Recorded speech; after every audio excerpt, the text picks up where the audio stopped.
യഹോവ എൻ്റെ ഇടയനാകുന്നു, എനിക്ക് മുട്ടുണ്ടാകുകയില്ല എന്ന് 23-ാം സങ്കീർത്തനം പറഞ്ഞ് നാം പലപ്പോഴും സന്തോഷിക്കുകയും നാം മെമ്മറൈസ് ചെയ്ത് മറ്റുള്ളവരെ പറഞ്ഞു കേൾപ്പിക്കുകയും ചെയ്യുന്നത് സാധാരണമാണ്. ഒരു പഴയ പാട്ടുണ്ട്, എല്ലാം യേശുവേ, എനിക്കെല്ലാം യേശുവേ. അതെ, ജീവിതത്തിൻ്റെ എല്ലാ അർത്ഥത്തിലും യഹോവ നമ്മളുടെ ഇടയനാണ്, നമ്മളുടെ എല്ലാ നടത്തിപ്പുകാരനും പരിപാലകനുമായ ദൈവമാണ്. ഇത് നാം പറയുമ്പോൾ നാം അറിഞ്ഞിരിക്കേണ്ടുന്ന ചില സത്യങ്ങൾ ദൈവവചനം നമ്മെ ഓർപ്പിക്കുന്നു. ഒന്ന്, ദൈവം പിതാവായ ദൈവമാണ്. അപ്പന് മക്കളോട് കരുണ തോന്നുന്നത് പോലെ യഹോവയ്ക്ക് തൻ്റെ ഭക്തന്മാരോട് കരുണ തോന്നുന്നു. 103-ാം സങ്കീർത്തനം അതിൻ്റെ 13-ാം വാക്യം.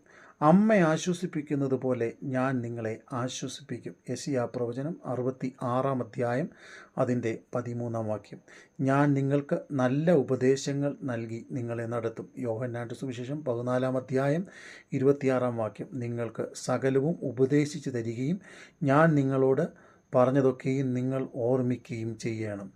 4, പ്രിയപ്പെട്ട അത്ഭുത മന്ത്രിയായി ദൈവം നമ്മോട് കൂടിയിരിക്കും. ഞാൻ നിന്നെ ഉപദേശിച്ച് നടക്കേണ്ടുന്ന വഴി നിനക്ക് കാണിച്ചു തരും.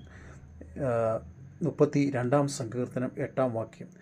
5, നമുക്ക് വേണ്ടി ജീവൻ നൽകുവാൻ പോലും മടിക്കാത്ത നല്ല സ്നേഹിതനാണ് നമ്മുടെ കർത്താവ്. യോഹന്നാന്റെ സുവിശേഷം 15-ാം അധ്യായം അതിൻ്റെ 13-ാം വാക്യം. സ്നേഹിതന്മാർക്ക് വേണ്ടി ജീവൻ കൊടുക്കുന്നതിലും എത്രയും അധികം ഉള്ള സ്നേഹം അവൻ നമുക്ക് വേണ്ടി നൽകിയിരിക്കുന്നു. 6, സ്നേഹിക്കുന്ന ഒരു പക്ഷപാതം ചെയ്യുന്ന നമ്മോട് കൂടെയിരിക്കുന്ന ഒരു മഹാപുരോഹിതനാണ് നമുക്ക് വേണ്ടി. മഹാപുരോഹിതൻ നമ്മുടെ ബലഹീനതകളിൽ സഹതാപം കാണിപ്പാൻ കഴിയാത്തവനല്ല. എബ്രായ ലേഖനം 4-ാം അധ്യായം 15-ാം വാക്യം. ആശ്വസിപ്പിക്കുന്ന ആശ്വാസദായകനാണ് നമ്മളുടെ കർത്താവ്. യോഹന്നാന്റെ സുവിശേഷം 14-ാം അധ്യായം അതിൻ്റെ 16-ാം വാക്യം. അവൻ സത്യത്തിൻ്റെ ആത്മാവ് എന്നൊരു മറ്റൊരു കാര്യസ്ഥനെ എന്നേക്കും നിങ്ങളോട് കൂടെ ഇരിക്കേണ്ടതിന് അവൻ നിങ്ങൾക്ക് തരുന്നു. എട്ടാമത്തെ കാര്യം, തളർന്നു പോകാതെ നമ്മെ നടത്തുന്ന ദൈവമാണ് നമ്മുടെ ദൈവം. അവൻ ക്ഷീണിച്ചിരിക്കുന്നവന് ശക്തി നൽകുന്നു, ബലമില്ലാത്തവന് ബലം പകരുന്നു. യെശയ്യാ പ്രവചനം 40-ാം അധ്യായം 29-ാം വാക്യം. വീഴാതെ വണ്ണം നമ്മെ സൂക്ഷിക്കുന്നവനാണ് നമ്മുടെ കർത്താവ്. യൂദായുടെ ലേഖനം 24-ാം വാക്യം.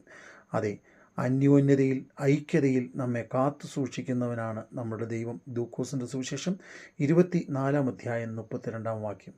അവസാനമായി ഞാനിങ്ങനെ പറയട്ടെ, പുരാതനനായ ദൈവം നമ്മളുടെ സങ്കേതം, കീഴേ ശാശ്വത ഭുജങ്ങളുണ്ട്. അതെ, ഈ ദൈവം എത്ര വലിയവനാണ്. യഹോവ എൻ്റെ ഇടയനെന്ന് നാം പറയുമ്പോൾ കുറഞ്ഞത് ഇത്രയും കാര്യങ്ങൾ നാം അറിഞ്ഞിരിക്കേണ്ടുന്നത് വളരെ ആവശ്യമാണ്.